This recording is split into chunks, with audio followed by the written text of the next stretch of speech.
Well, perhaps we should introduce ourselves to the guests whilst we wait for Darren. You're the lady, so it only makes sense for you to go first, right?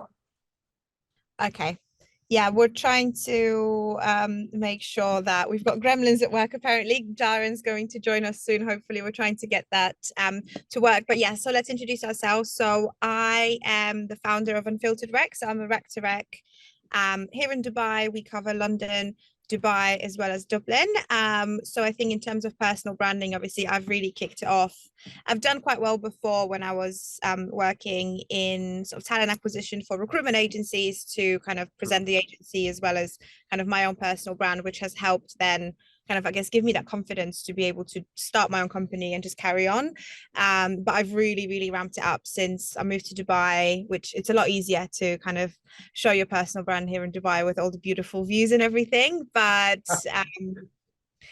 just kind of, posting a lot more on LinkedIn and trying out the different social media as well with Unfiltered, as well as just kind of, my whole business basically kind of rides on my personal brand at this point, where the more we get ourselves out there, the more business we're going to have. I get clients who reach out to me because of what I post on LinkedIn. I get candidates. So but it's really, I think I've tripled my followers on LinkedIn in the last 6 months since starting to post consistently. So it definitely does work.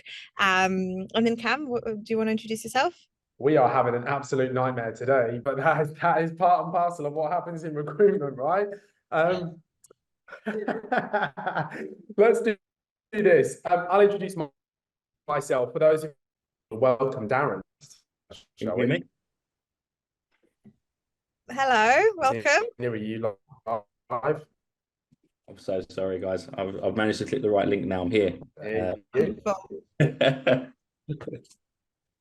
Sorry, I interrupted you. Please carry on, and I'm here now. 21st century, right? And we are we're in the UK and the UAE. Great places. Or Kameron, I can't hear you, but I don't know if it's just me. I think it's Cam's internet, perhaps, because he's breaking up for me as well. Okay. Martyna, should we have a chat? Let's go. So I've just introduced myself to our participants. So did you want to introduce yourself and Paiger, perhaps, for anyone that doesn't know what you do? Yeah, absolutely. So hi everyone, I'm Darren. I'm the CEO and co-founder of Paiger, which is on the wall behind me. And Paiger is a tech tool for recruiters to help them build their personal brand, help with their BD.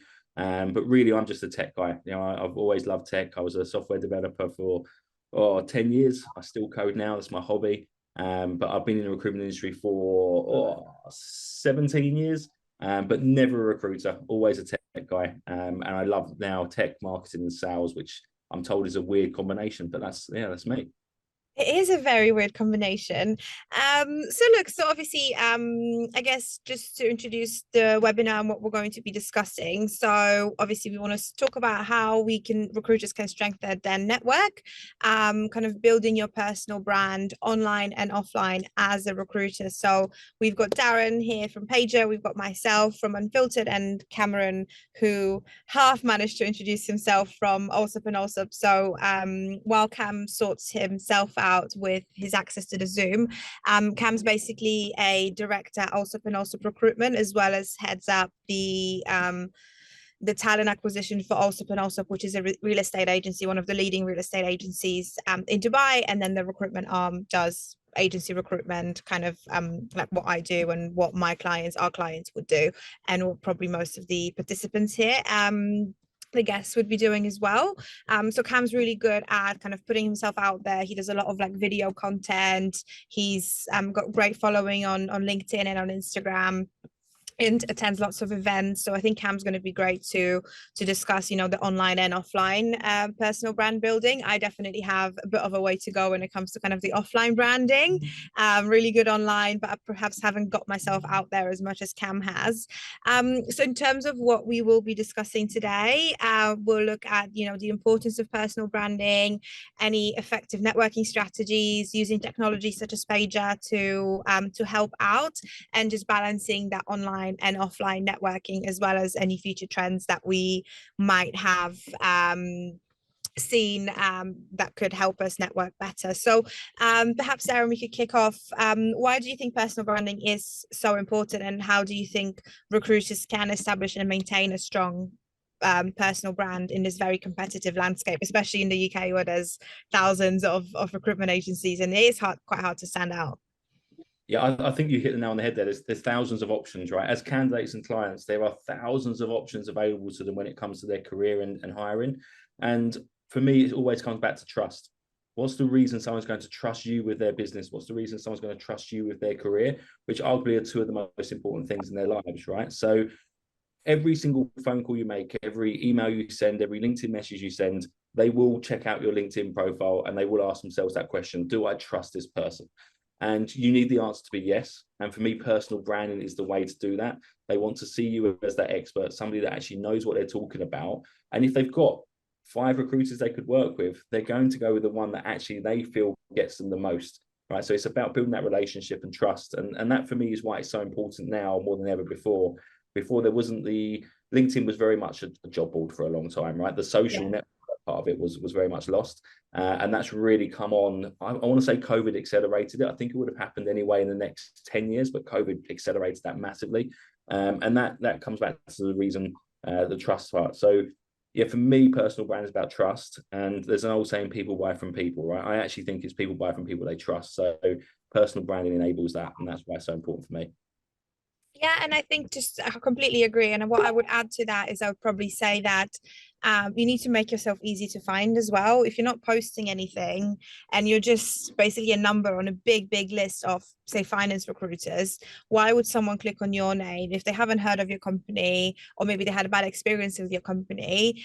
If you're putting content out there and people can actually see you posting, and you post a picture, even if it's a silly picture from holiday, like at least they know who you are and you become a lot more familiar, because it's such a vulnerable time for a lot of candidates to be looking for work, whether it's because they've been made redundant, or because they just want to kind of step up, or maybe they were missed for a promotion or something like that. So it's quite a vulnerable time for them, and they have to discuss things like salaries and stuff like that. So any sort of trust that you can build, any familiarity as well, I think is very, very helpful. Yeah, they used to say it was 7 touch points, and when they used to teach marketing, 7 touch points. But now we're in a digital age. I think it's more like 33. So how are you going to build up 33 touch points with someone to trust you?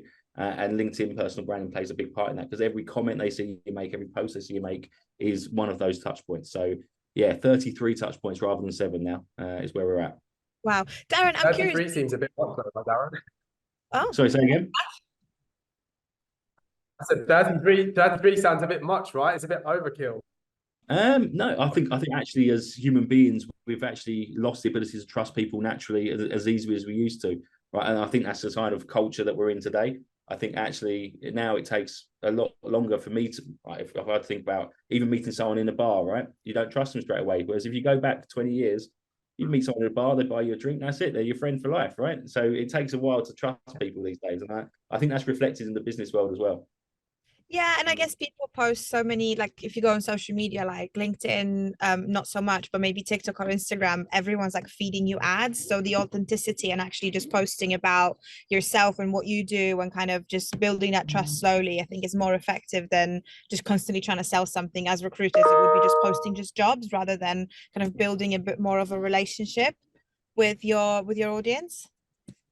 Yeah, I mean, I used to work abroad, so posting jobs I know a lot about, right? And it's the reason I started Paiger was because I looked at everyone's LinkedIn profiles for the last 10 years, and all I saw was job, job, job. I've got a job. Did you know I'm a recruiter? By the way, I've got a job, right? And I realized that that's not what LinkedIn's for. So yeah, the constant posting jobs was the reason Paiger was born, actually.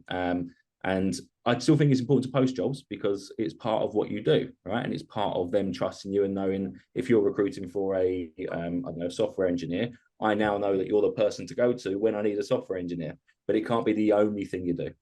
Yeah, I completely agree. And do you know, Darren, appreciate we haven't prepared for this at all, so that's more of a question for me. Do you know perhaps the percentage of recruiters that actually are posting on LinkedIn versus just being there and not leveraging their personal brand at all?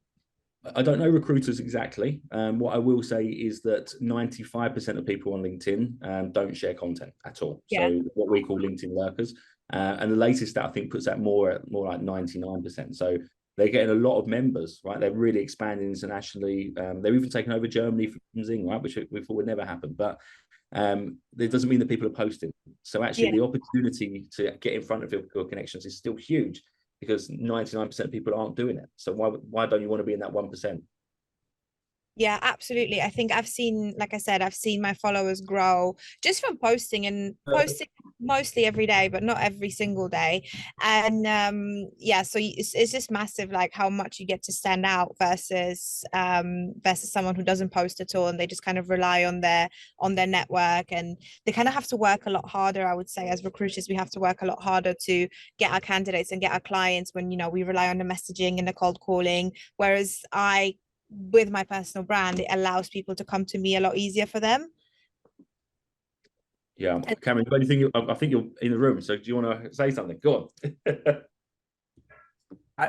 The moment has gone. You were talking about LinkedIn lurkers, and I heard something recently which said, where the person said, if you're not visible, you're invisible. And it's quite interesting that you would say, I don't know whether it was 95 or 99% of people are actually on LinkedIn, but aren't necessarily posting. You don't necessarily have to be posting a selfie of you on the beach or in the office or whatever, but you have to be visible. Yeah, I would agree with that. And it links everything together, right? Marketing for me is invisible. And when you talk about the if you're not visible and people cannot get to know you. Cam, I don't know if it's me or your internet connection, but it might be me. Martyna, are you seeing the same thing? Or? Yeah. I think it's Cam's connection, unfortunately. Apologies, Cameron, for speaking over you. Never my intention. But coming back to what we were just saying about being visible, right? I think that's really key. For me, marketing is long-term sales. That's the way I always describe it. And the frustration for me is a lot of recruiters that I speak to, they don't see that, right? They're so concentrated on this month's number. I need to hit this month. I need to get these placements in. But what are you doing next quarter, right? You're so focused on this quarter we're in that you lose sight of that. And for me, personal branding marketing plays a part in your next quarter. So don't do this and expect immediate results, right? You're not going to suddenly get this A-star candidate coming to you today, but over time you build up those touch points, and in next quarter they're going to help you hit your targets. So long-term sales is the way I look at marketing. Absolutely. And then do you have any like practical tips for recruiters to be able to expand their network and actually captivate them with their content? Yeah, the first thing is, if you've never done this before, number one is get over yourself. So I know it sounds an odd thing, but the first time I recorded a video, it probably took me, I want to say 15, 20 minutes for a 60-second clip, because I was constantly retaking it, and my lazy eye was showing too much, or I end up swearing, or whatever it is, right? I said too much. I don't know, but it really gets inside your head, and suddenly that becomes a big thing. Just get over yourself and realize that everybody just wants you to be successful, right? Everybody on LinkedIn isn't out there to troll you. Just record the video, ideally in one take, be natural, post it out there, just get it done, and then you'll start to see that return. Because if you're spending 15, 20 minutes on every video, your return on investment is going to be diminished straight away, because actually you're spending too much time on it. So get over yourself is number one. But two, if you're not ready to post, the first step is to comment on other people's posts. Put yourself out there by giving your opinion on other people's posts. If you think about the industry you're recruiting, at the top of LinkedIn, you can search hashtags. So let's say you recruited in tech, for example. Just go there now and type hashtag tech. You will see the top performing posts in your industry right now. Comment on the 5 or 6 of them. Give your opinion. People will start connecting with you. You can start to build it out that way. And then once you build up your confidence, you can get posting, and then you can be that top performer. So start by commenting, but also get over yourself, guys. No one cares that much. You're all good. Yeah, everyone just cares about their own content, I think. But I remember when these video platforms for interviews came out years and years ago. So I was working in one of the recruitment companies, and we basically offered for like very junior roles, we offered for the candidates to have a video introducing themselves, but we could see how many attempts they've done at the video. And I remember this one girl, bless her heart, 90 times she reopened it and tried to do it. And we were like, it was beautiful, it was perfect, but I'm sure attempt 10 was just as good as attempt 90. But also people value authenticity, I think. So it's not necessarily it doesn't have to be perfect. I think everyone makes mistakes, and especially in this day and age where everything is so perfect and it is curated and it is so fake on social media, I think the authenticity is actually valued a lot more. So for example, in terms of like TikTok trends, for example, a lot of videos that are a little bit more shaky, a little bit not perfect, not recorded with the very expensive camera, but just on the front camera in someone's living room, for example, are actually doing a lot better because people do value that. So I think, yeah, just being authentic, being yourself. I think my advice would be, in terms of tips, to maybe have a think of not a schedule, but a bit of an overview where like this one day you're going to be posting maybe about your live jobs, another day you'll post, you know, about any successes you've had that week, something new from the industry on another day, maybe something a little bit more lighthearted for your network, asking people what they're up to and things like that. But in terms of like the practical tips, obviously, if you are looking for engagement, it's always good to have some sort of call to action or a question at the end of your post as well, to be able to encourage people to comment or like or engage with the post in some way as well. Yeah, I agree, and it's interesting because we've got a comment in the Q&A asking about consistency. How do you stay consistent? And I think that's pretty much what you're saying there. If you can have a content plan, if you know what you want to talk about every day, your life becomes a lot easier. And yeah, I'm with you. If you have that balance between, you know, position yourself as that expert, but also show the human being behind you. I'm not saying you need to post pictures of your dogs or your cats, even though that is a LinkedIn hack if you want to get lots of likes. But it does work, I can confirm. it does work, right? But if you think about what's your content plan, as recruiters, we're used to having day plans, right? I need to do these things today, I need to do it at these set times. If I do that, I'm going to be successful. Just build LinkedIn into that. So every single day as part of your day plan, it is post, but you know what type of post you're doing that day based on your content plan. I will put into the chat just how to master LinkedIn in 30 days. I'm just going to send that in the chat to the answer, because that can help you as well.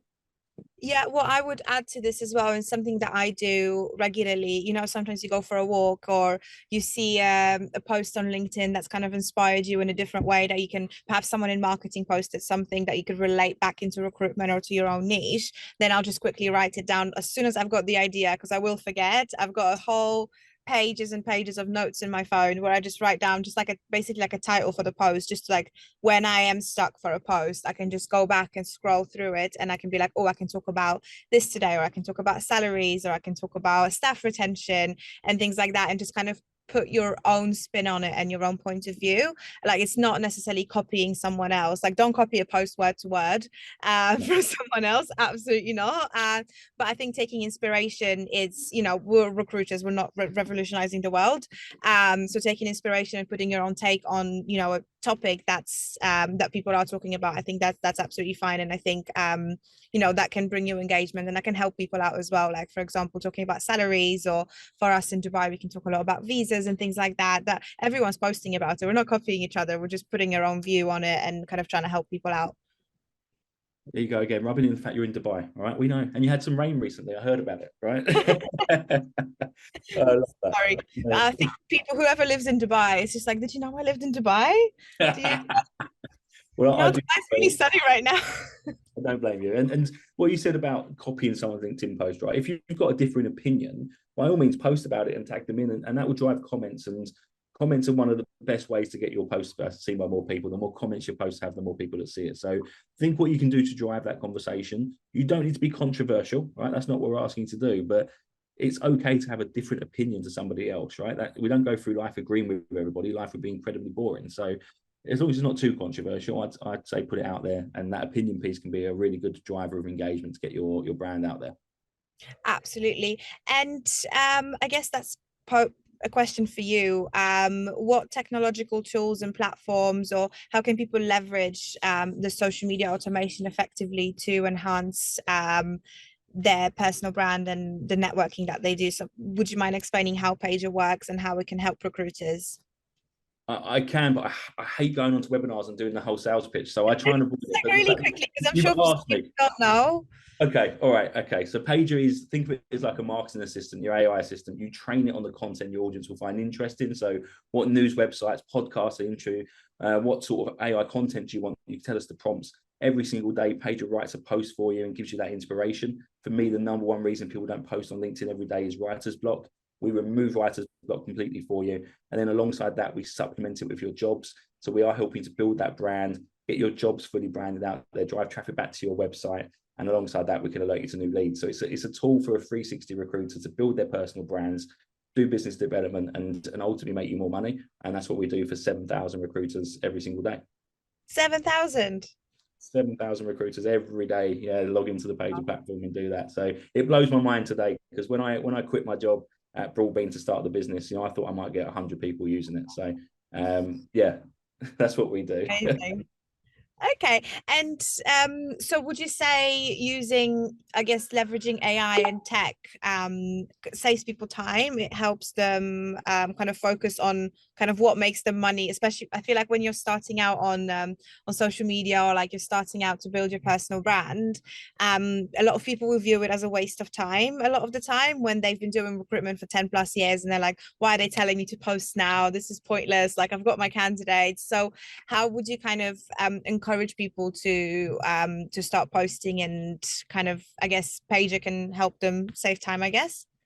Yeah, I mean, AI in general should be there to save you time, right? As an industry, we are human to human. We're the only industry where it's B2B marketing and B2C. So I find it easier to say we're human to human, because that's what we do. We help humans find other humans, right? And that will never change. That's the beauty of this industry.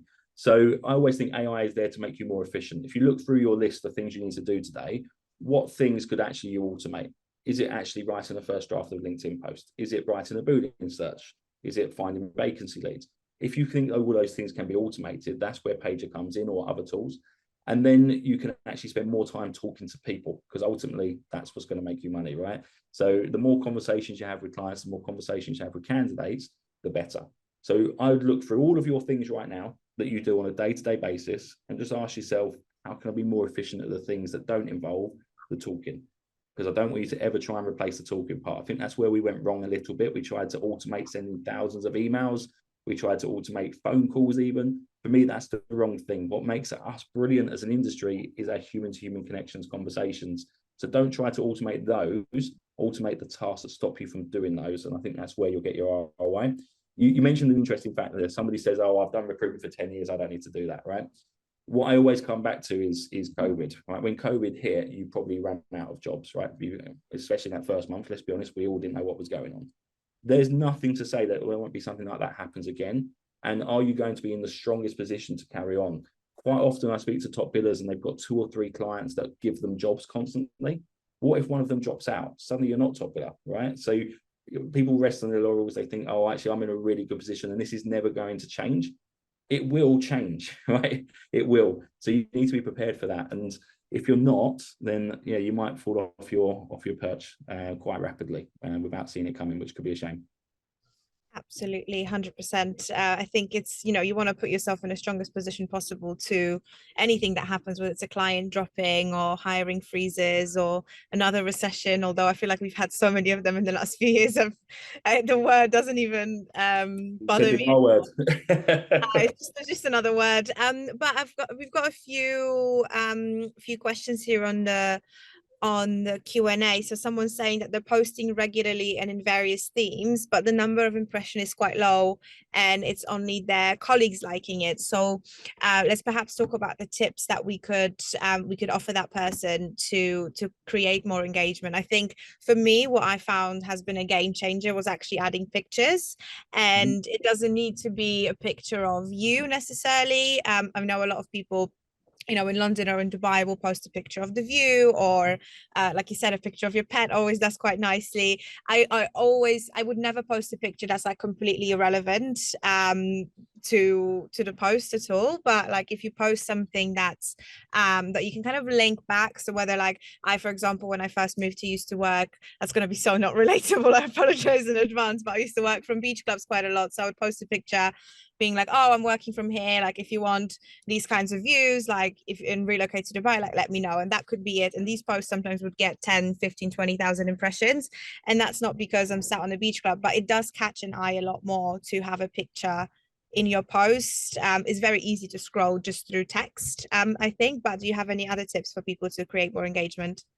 Yeah, I think a picture's great, but the text is equally as important. So the structure of your post, you've got to remember when you're scrolling through LinkedIn, it only shows the first sentence. You have to click see more to see the rest of your post. So that opening sentence needs to be a hook. Think of it as like an email subject line. What's the reason they're going to open your email? What's the reason they're going to open your LinkedIn post? The more people that click see more, LinkedIn track every time someone clicks it. And the more people that click it, the more people they show your post to. So the first thing I want you to do is work on that opening sentence. What's going to be the reason they're going to click on that post? And you don't want to give it all away in that opening sentence, right? You want to maybe put something a little bit there that's going to make people think, oh, actually, I disagree with that, or I agree with it, whatever it may be. Just your goal in that first sentence is to get them to click see more. And then you want to work your post down to have like a call to action at the end. And ideally, it would be to let me know what your thoughts are in the comments, because the more comments your post have, the more people that see it. And then the other thing we seem to forget about is hashtags. People follow hashtags on LinkedIn, but we tend to just make them up, right? So I see people with posts like hashtag living the life. No one's following living the life, right? If you're a tech recruiter, I want you to use hashtag tech, hashtag Python, hashtag Java, whatever it is you're recruiting, but limit it to 3. LinkedIn loves 3 hashtags. So if you use more than 3, they start to penalize your post.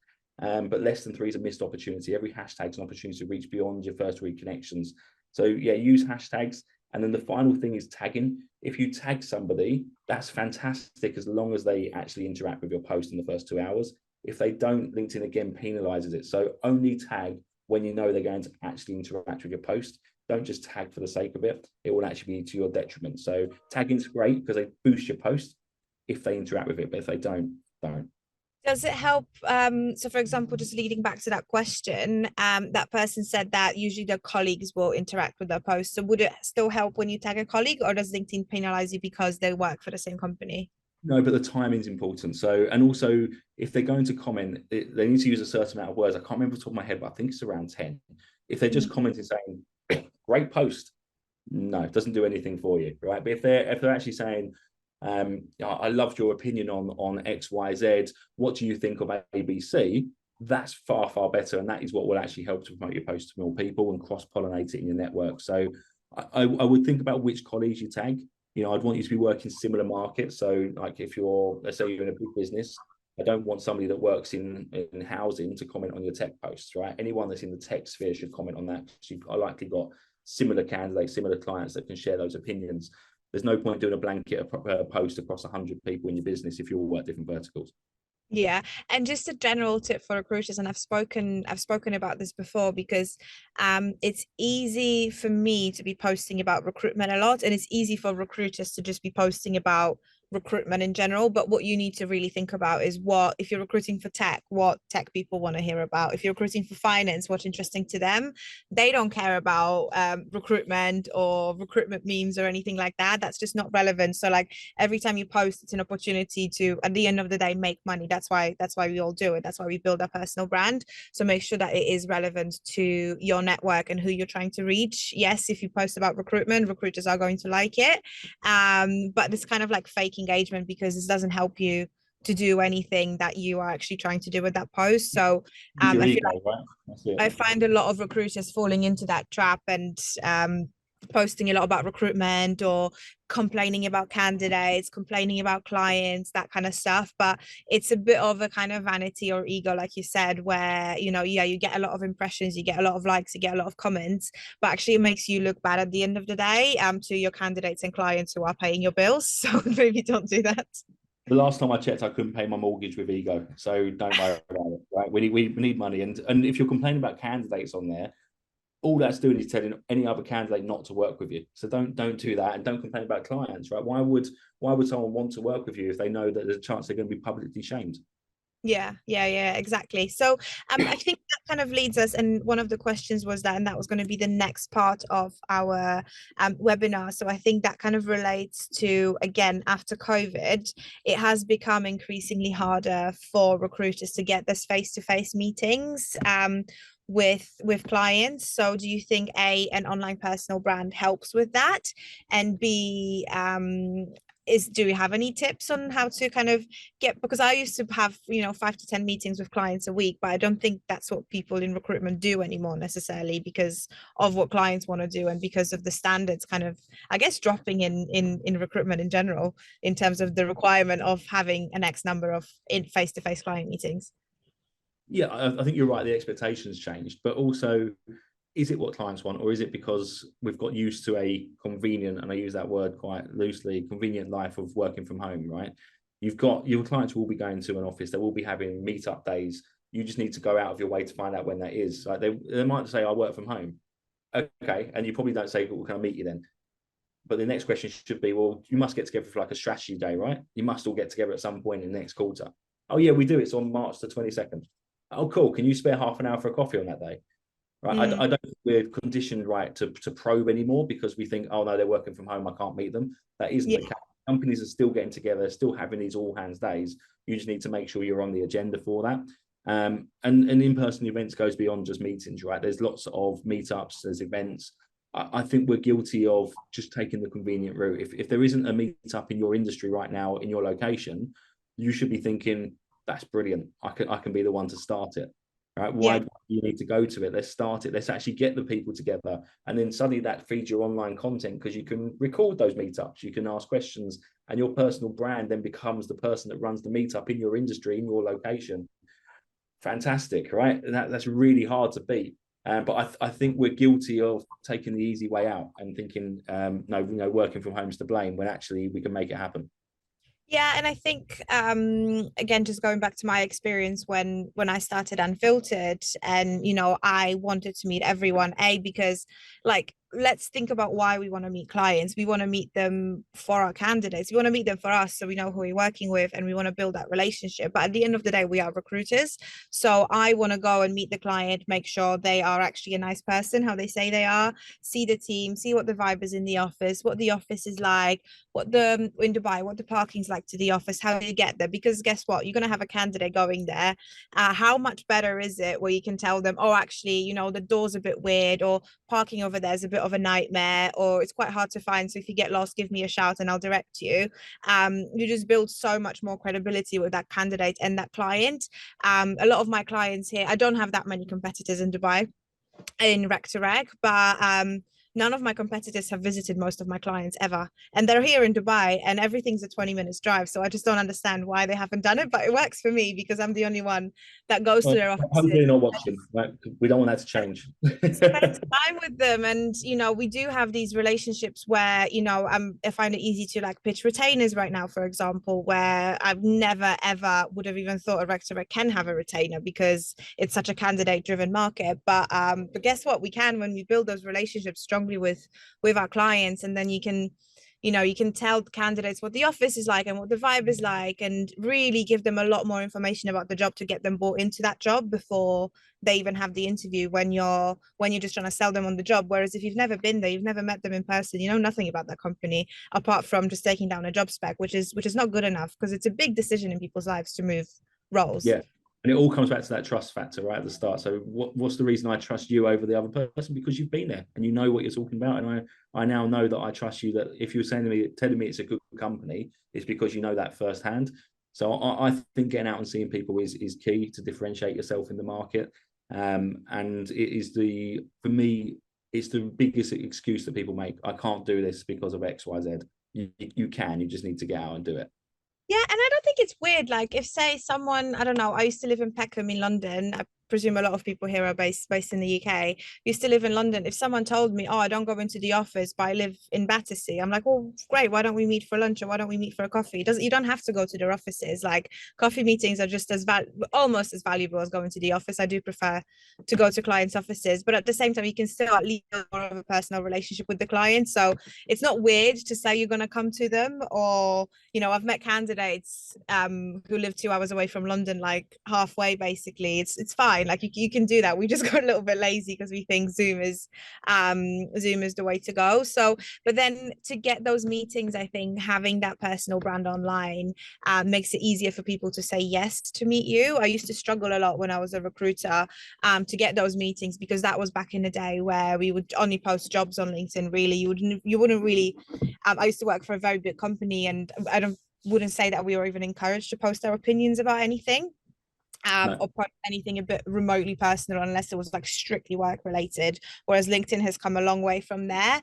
But it was a lot harder to get meetings, and now I feel like it's easier when people can see who they're going to be meeting with. It's not just like one little picture of your face and that's all they've seen. They can kind of see what you're like, what you're about, the tone of your voice from your posts and stuff like that. So I think they're more inclined to say yes to meet you after, you know, again, being a bit more familiar with you through your personal brand online?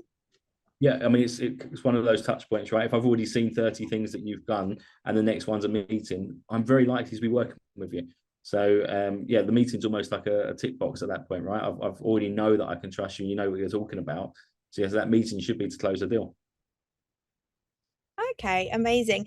And I guess there's a lot of obviously emerging technologies and AI, and it's all kind of moving recruitment forward at a really fast pace. So how would you say recruiters can adapt to kind of stay ahead? What they need to do, what do they need to do, what technologies would you say they should be using, what do they need to focus on to stay ahead rather than kind of falling behind because they've been doing recruitment for X years and it has worked so far? Yeah, I mean, obviously I'm biased, right? So the obvious answer is me to go, oh, you need Paiger, right? But actually, what I want you to do is take a step back before you even start to think about what technology do I need. Ask yourself, what problems am I solving? Right? So many people get shiny toy syndrome. They see this latest tech and they go, yeah, that's the one. I'm going to have that. Fast forward 2 months and not using it, right? And that's because they didn't actually have a problem to solve at the start. So I want you to identify the problems in your business. What things are you looking to automate? You know, Paiger can do a lot of them, you know, Boolean generation, LinkedIn posts, job automation, but are they problems you need to solve right now? And if they are, fantastic, talk to us. But if they're not, you might have other problems, like maybe you're looking to automate your email marketing. Well, then there's a whole load of suppliers you should be talking to, right? But the first step is to actually go through your day-to-day. What can I automate? What can I make myself more efficient at so I can then make more money? And then you go shopping, right? You don't walk into Tesco's. I don't know if you've got Tesco's in Dubai, but we do in the UK. You don't go into Tesco's, right? Not hungry or not having a list. Right? You don't just walk into there randomly and go, oh yeah, I'll get that. Right? You go to Tesco's with a purpose. So always shop tech with a purpose. You know, either it's you're hungry and you know you need it now, or you've got a wish list of things you're going to need in the very near future. So yeah, treat it like your shopping basket. Amazing. I just got a message from Melissa at Recruitment Entrepreneur. She just said, as a thank you to participants for sticking with all of the technical issues, we'll be sending a template content planner, which I'll certainly be using myself. I know someone has suggested Trello, which to be honest, I've tried to use. I kind of find my notes app better. So I think that would be quite nice to have that and make it kind of part of your day. So Melissa mentioned that we'll be sending that across. So so that's exciting. So let's kind of move on. Do we have any questions at the moment for from the participants? Is there anything that we could answer or help you guys with?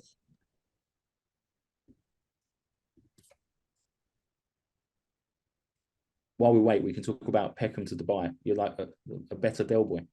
Peckham to Dubai. Do you know what? It's a bit of an upgrade, I think, especially considering I'm basically paying the same for rent as I used to pay in Peckham.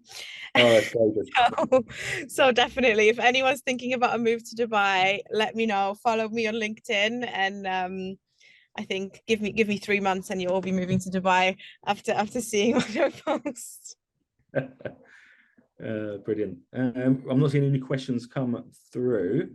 Oh yeah, I think we've got one coming up. So do you really think that automation tools work for follow-up? I get hundreds a day and I think they might be counterproductive. That's actually something I'd be interested in hearing everyone's opinion on as well. So I'm assuming they mean email follow-ups. So Yeah, emailing. there's these AI tools that can follow up with people via LinkedIn messages as well. I personally haven't used them. I'm kind of very much on the ball when it comes to LinkedIn. So first of all, automating LinkedIn messages is a dangerous ground. Obviously, you're using probably things that aren't following their terms of service, so you risk your account. So just be cautious, because I would hate for you to build up this fantastic network over 10 years and then suddenly get it taken away because you used the wrong tool. So make sure whoever you're working with uses their official API. And what I will tell you is there is no way to automate LinkedIn messages on the official API. So that will answer you if you're not sure if the tool you're using is legit. But in terms of follow-ups, I always ask yourself, is it worth the squeeze, right? If you're about to make this placement and the placement's worth 10, 15K, right? You ask yourself, is it worth your time to actually put in the effort to do it manually? And for me, at that value, the answer is always going to be yes, right? So I'm not a fan of sending out 1,000 emails and hoping to get 2 replies. I'm not a fan of spray and pray. I'm really not. I'd much rather you research the business, find that nugget of information, the reason they're going to take your cold call, the reason they're going to accept your connection request or respond to your email, really personalize it, spend that time on it, and then send that email. And then find the candidate and send them a personalized video or image, whatever it may be, to get their attention, but do it on a one-to-one basis. I think you'll get better results. Yes, it will feel like it's taking more time, but actually over the course of the next 2-3 months, I'm sure it will pay dividends and you'll earn a lot more money. Just ask yourself, is it worth the squeeze? And if it is, put the time and effort in. There is no shortcut. If it was easy, everybody would do it. Yeah, 100%. And we would all be millionaires in recruitment as well. So yeah, I think I could compare that to when I used to do finance recruitment back in the day. And you either send a shortlist to your candidate to your client, or you can just send them 10 CVs and hope that something sticks. Whereas like if you send a shortlist and you give them details, give them information about the candidate, they're obviously more inclined to interview that person than just from seeing a blank CV. Kind of like we need to be doing our job, and reaching out to people and messaging them is part of the job. So I think I just find it weird, like when I don't know, I like someone's post and then I get a message on LinkedIn, thank you for your support. I don't feel any more inclined to respond to that. So I personally wouldn't recommend it. I've one of my old businesses that I used to work for. I think we started using one of the LinkedIn automation tools, and they haven't really worked that well. Personally, I personally found it quite confusing, and I didn't really want to use it. And I think the team felt similar. So I think the ones that are kind of replying to them LinkedIn messages and trying to carry on the conversation, like people do catch on to it quite early. I think everyone's very sensitive to these things these days, and everyone gets so many messages on LinkedIn, so you want to make sure that if they do open it, there's something of value to them in there. Yeah, I mean, and people are doing things like putting emojis into their names on LinkedIn, so they know that it's automated. So all these tools that people are trying to catch it out, and it works, because if you're sending a message to someone and you say hi Ben, world emoji, that's automated, right? You wouldn't normally type the world emoji. So yeah, just be wary that people are trying to catch you out, and they will. But the biggest thing for me is, you've built up your LinkedIn network over a long time. Do you want to risk it getting banned? I think the answer is no. And also, is it the best candidate experience? Is it the best client experience to have an automated AI bot talking to them, when actually we've both agreed that we're in a human-to-human industry? Let's not try and replace that part. That's the part that makes us unique. That's the reason we're not going to be replaced by robots. Don't lose it. Don't try and replace it. Yeah, we need to be authentic. We need to fight so we're not replaced by robots in recruitment, which I don't think we are. It's way too personal, and no one's going to share all this information that they do share with us when they're looking for a job with an AI tool in the future, I don't think. But yeah, so in terms of networking as well, I think it's good to build relationships kind of within recruitment with other recruiters. I know a lot of clients will do, especially smaller agencies that I work with, they'll do split deals with other agencies. For example, someone has got a client, someone else has a candidate. So it's not just about building your network within within your client and candidate base. You need to build your network online and offline within recruitment as well, because same industry, and also to have that kind of support group sometimes. And if when a time comes to move jobs or anything like that, like make sure that you guys build your network with other recruiters as well, with other agencies, because you never know, that could make you money as well.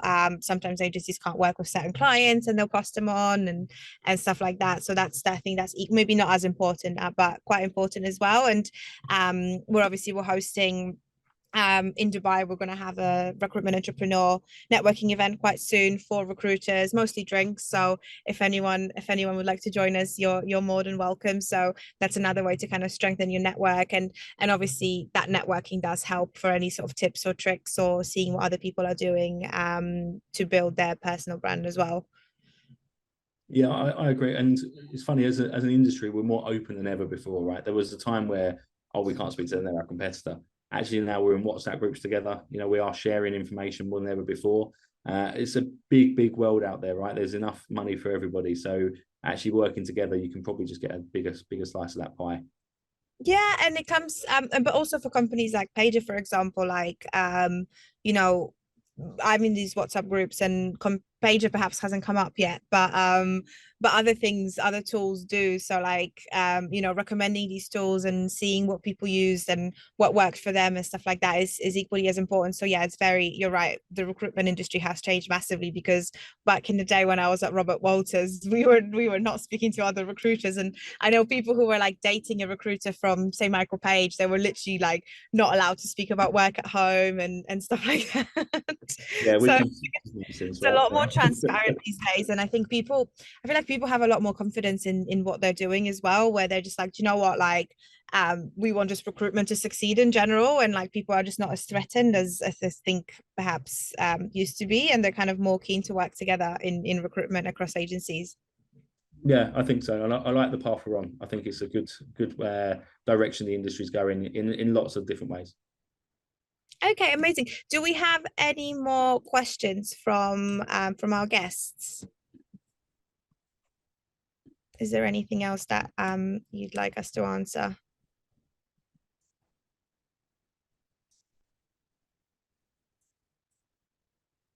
Or is there anything else that you'd like to add to the conversation, Darren, before we wrap up? No, not really. I mean, I'd love to connect with everyone on LinkedIn, just Darren Westall. I'm sure you're the same. If you do have follow-up questions, let me know. I'm a tech guy as well, so if you've got like tech questions, you know, brilliant. If you think Paiger can help you, even better. But as I say, I'm just here to have a chat about personal branding. Wonderful. So yes, obviously reach out to Darren for anything sort of tech related. You can reach out to me, anything or Cam, anything recruitment entrepreneur related. If anyone's thinking of setting up, we can put you in contact. Obviously, I've got a podcast coming out soon.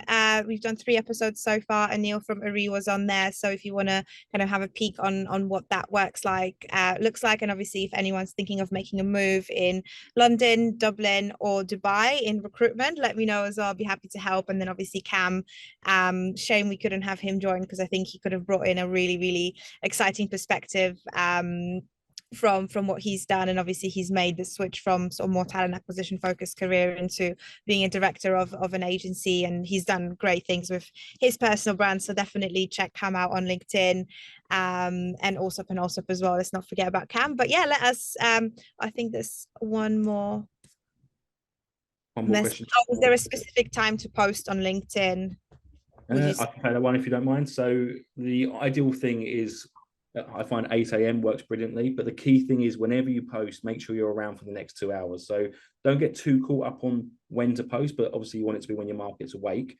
But the key thing is you've got 2 hours to respond to those comments, etc. So if you're going to post, just make sure you're around to interact with it afterwards. It's equally as important as when you post.